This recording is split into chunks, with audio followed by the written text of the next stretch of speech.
பாஜகவோட கூட்டணி சேர்றதுல நமக்கு கிடைக்கக்கூடிய ஒரு லாபம் என்னன்னா தேர்தல் ஆணையத்தோட சப்போர்ட் நமக்கு கிடைக்கும். அதை தவிர வேற என்ன இருக்குது? ஆனா அதுதான் முக்கியம். வாக்கியந்திரங்களை அப்படியே மாத்தி ஜெயிக்க வைக்கிறதுலாம் அவங்களால அவங்க ப்ரூவ் பண்ணியிருக்காங்க.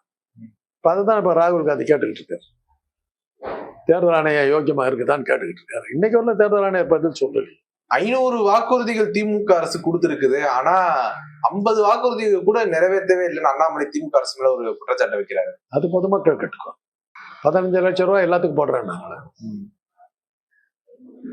10 வருஷம் ஆச்சு. அது வந்ததுன்னா இதெல்லாம் கொடுத்துடலாம்.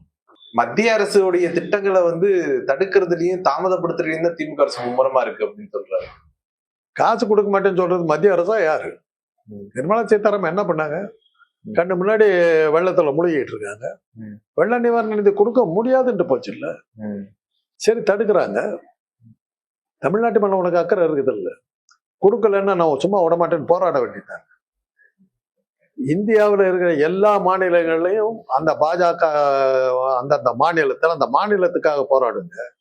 தமிழ்நாட்டில் மாத்திரம்தான் பாஜக தமிழுக்கு எதிராகவும் தமிழ் மொழிக்கு எதிராகவும் தமிழ் இனத்துக்கு எதிராகவும் போராடுற ஒரே ஆளு தமிழ்நாட்டில் இருக்கும். ஆந்திராவில் இருக்கவங்க தெலுங்குக்காக போராடுவோம். பெங்காலில் இருக்கவங்க பெங்காலிகளுக்காக போராடுவோம் பாஜக. தமிழ்நாட்டில் இருக்கவங்க தான் தமிழனை ஒழிக்கணுங்கிறதுக்காக போராடுவோம் பாஜக. அதுதான் இந்த தமிழ்நாட்டு பாஜக. அதனாலதான் இங்க வளரணும்.